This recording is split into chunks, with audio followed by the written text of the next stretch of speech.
Hello everyone, সবাইকে অনেক অনেক স্বাগত জানাই আমাদের রয়্যাল এডুকেয়ার ফ্যামিলিতে। আশা করি সবাই ভালো আছো।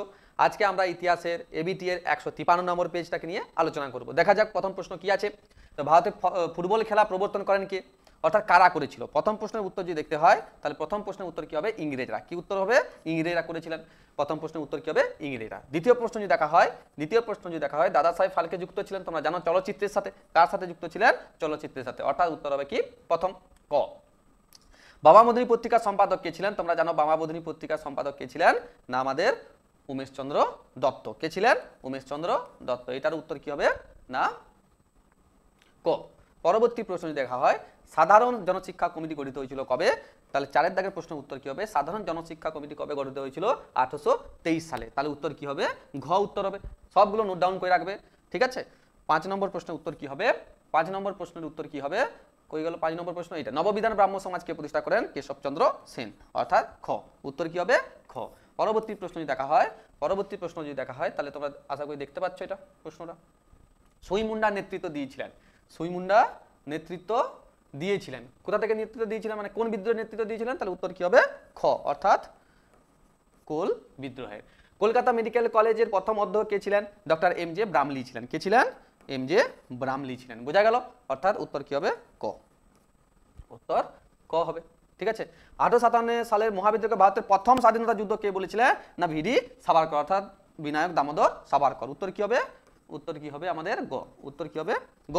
সব নোট ডাউন করে রাখবে, আশা করি তোমরা বুঝতে পারছো। পরবর্তী প্রশ্ন যদি দেখা হয় তাহলে আমরা কি দেখবো? বন্দে মাতরম সঙ্গীতটি রচিত হয়েছিল কবে? 1872 সালে। 9 নম্বর প্রশ্নের উত্তর কি হবে? 9 নম্বর প্রশ্নের উত্তর কি হবে? না খ উত্তর হবে। কি উত্তর হবে? খ, 1872। পরবর্তী 10 নম্বর কোশ্চেনের উত্তর কি হবে? বর্তমান ভারত গণিত রচনা কে করেছিলেন? তোমরা জানো ভালো করে, স্বামী বিবেকানন্দ। কে করেছিলেন? স্বামী বিবেকানন্দ করেছিলেন। তাহলে উত্তর কি হবে? গ। অর্থাৎ 10 নম্বর প্রশ্নের উত্তর কি হবে? গ। তারপরে 11 নম্বর প্রশ্নের উত্তর আমরা কি দেখবো? 11 নম্বর কি দেখবো? ভারতে হাফটন প্রিন্টিং পদ্ধতিকে চালু করেছিলেন উপেন্দ্র কিশোর রায়চৌধুরী, অর্থাৎ ক। অর্থাৎ ক। বোঝা গেল? তারপরে প্রশ্ন যদি দেখা হয় বেঙ্গল টেকনিক্যাল ইনস্টিটিউট প্রতিষ্ঠিত হয়েছিল কবে? বেঙ্গল টেকনিক্যাল ইনস্টিটিউট কবে প্রতিষ্ঠিত হয়েছিল? 13 নম্বর প্রশ্নের উত্তর কি হবে? না 1906 সালে। কত সালে? 1906 সালে। জানো তোমরা মানে বিটিআই 1906 যখন জাতীয় শিক্ষা কমিশন এসেছিল তখন এটা প্রতিষ্ঠা করা হয়েছিল। পরবর্তী প্রশ্ন যদি দেখা হয় কংগ্রেস সমাজতন্ত্রী দল প্রতিষ্ঠিত হয়েছিল কোথায়? তোমরা জানো কংগ্রেস সমাজতন্ত্রী দল কোথায় প্রতিষ্ঠিত হয়েছিল? বোম্বাইতে। কোথায় হয়েছিল?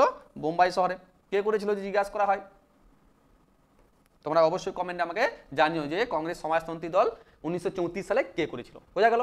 কৃষক প্রজা পার্টি, পরবর্তী প্রশ্ন যদি জিজ্ঞাসা করা হয় কৃষক প্রজা পার্টি কে প্রতিষ্ঠা করেন? তোমরা জানো কৃষক প্রজা পার্টি কে প্রতিষ্ঠা করেছিলেন? ফজলুল হক। কে করেছিলেন? ফজলুল হক। তাহলে অপশন কি হবে? ঘ উত্তর হবে। কি হবে? ঘ। পরের দাগের ঘ।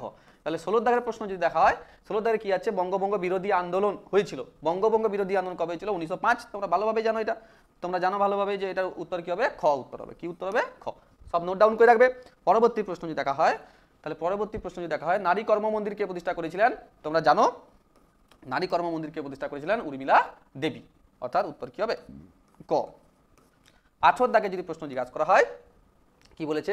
ভাইকম সত্যাগ্রহ অনুষ্ঠিত হয়েছিল কোথায়? মালাবার উপকূলে। কোথা থেকে? কেরালা, অর্থাৎ মালাবার উপকূল। ঠিক আছে, কেরালা অর্থাৎ মালাবার উপকূল। 19 দাগের প্রশ্ন যদি উত্তর জিজ্ঞাসা করা হয় ভারতের লৌহ মানব বলা হয় কাকে? তোমরা ভালোভাবে জানো সর্দার বল্লভভাই প্যাটেলকে। অর্থাৎ উত্তর কি হবে? খ, সর্দার বল্লভভাই প্যাটেলকে। তারপরে ট্রেন টু পাকিস্তান গ্রন্থের রচয়িতা কে ছিলেন? খুশবন্ত সিং। তাহলে 20টি প্রশ্নের উত্তর তোমরা বুঝতে পেরেছো, এমসিকিউ। এখন আমরা কি নিয়ে আলোচনা করব? না পরবর্তী এসএকিউ নিয়ে। গোরা উপন্যাসটি কে রচনা করেন? তোমরা জানো ভালো করে গোরা উপন্যাসটি কে রচনা করেন? না আমাদের রবীন্দ্রনাথ ঠাকুর। কে করেছিলেন? রবীন্দ্রনাথ ঠাকুর। গোরা উপন্যাসটা কে রচনা করেছিলেন? রবীন্দ্রনাথ ঠাকুর। বোঝা গেল? রবীন্দ্রনাথ ঠাকুর। গ্রাম বার্তা প্রকাশিকা কোথা থেকে প্রকাশিত হতো? তোমরা জানো কুষ্টিয়া থেকে, বাংলাদেশের কুষ্টিয়া গ্রাম থেকে। ঠিক আছে, এটা মাধ্যমিকে আসা প্রশ্ন যে গ্রাম বার্তা পত্রিকাটি কোথা থেকে প্রকাশিত হতো? না বাংলাদেশের কুষ্টিয়া থেকে। 3 নম্বর প্রশ্নের উত্তর কোন বছর শ্রীরামপুর মিশন প্রেস প্রতিষ্ঠিত হয়েছিল? এটা কত সাল হবে? 1800 সালে। কত সালে? 1800 সালে। খুবই গুরুত্বপূর্ণ প্রশ্ন। পরবর্তী যদি দেখা হয় না উলগুলান বলতে কি বোঝায়? না ভয়ঙ্কর বিশৃঙ্খলা। ঠিক আছে, ভয়ঙ্কর বিশৃঙ্খলা। সবাই নোট ডাউন করে রাখবে এগুলো, ঠিক আছে? পরবর্তী প্রশ্ন যদি দেখা হয় ঠিক ভুলের কথা বলা হয়েছে। তোমরা জানো ঠিক ভুল যদি দেখা হয়, সোমপ্রকাশ পত্রিকাটির সম্পাদক ছিলেন দ্বারকানাথ বিদ্যাভূষণ, এটা একদমই সঠিক কথা। কি আছে? একদমই কি আছে? সঠিক কথা। প্রথমের কোশ্চেনের উত্তর কি হবে? সঠিক হবে। 2 নম্বর প্রশ্নের উত্তর কি হবে? তারপর হচ্ছে কি, প্রথম ভারতীয় সব ব্যবচ্ছেদকারী কে ছিলেন? মধুসূদন দত্ত, এটাও উত্তর কি হবে? সঠিক হবে। এটাও কি হবে? সঠিক হবে।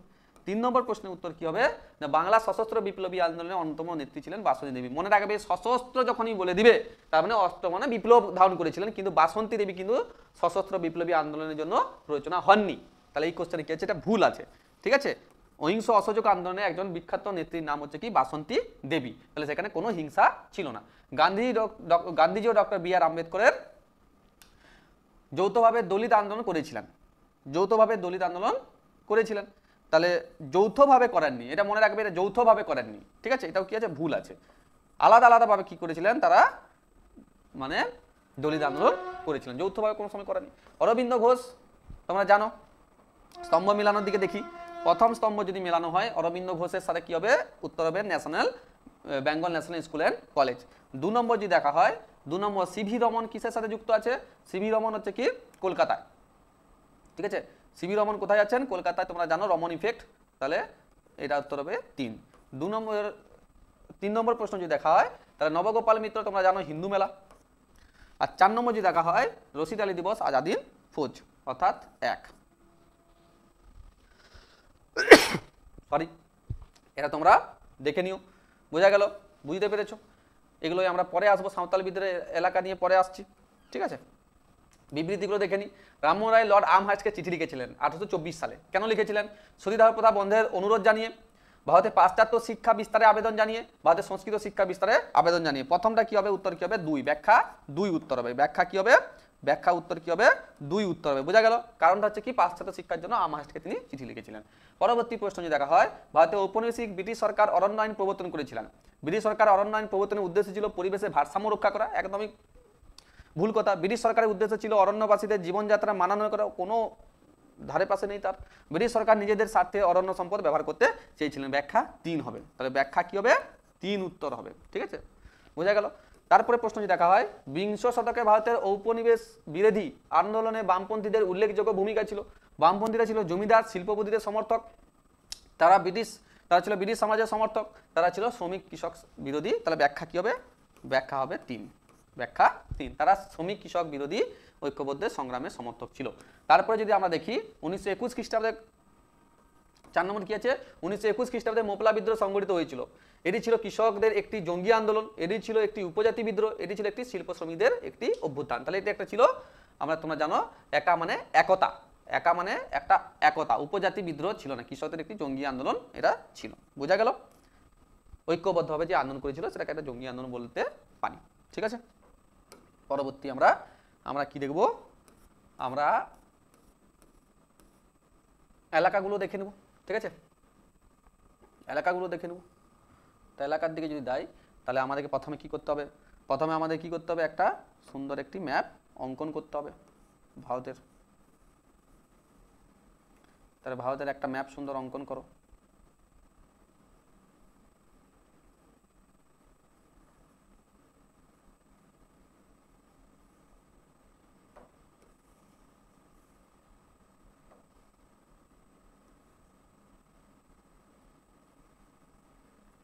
ঠিক আছে, আশা করি মোটামুটি বোঝা যাচ্ছে ম্যাপটা। তাহলে কি বলেছে? সাঁওতাল বিদ্রোহের একটি এলাকা। তোমরা জানো সাঁওতাল বিদ্রোহের একটি এলাকা যদি বলতে হয় তাহলে আমরা কি দেখব? সাঁওতাল বিদ্রোহ কোথায় হয়েছিল? এই রকম অঞ্চলটাই হয়েছিল সাঁওতাল বিদ্রোহ, মানে বাংলায়। সরি,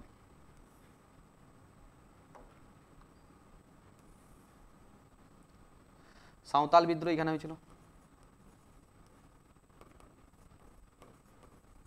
পরবর্তী বলেছে নীল বিদ্রোহের একটি কেন্দ্র হচ্ছে যশোহর। তোমরা জানো যশোহর খুলনা। ঠিক আছে, এই যশোহর।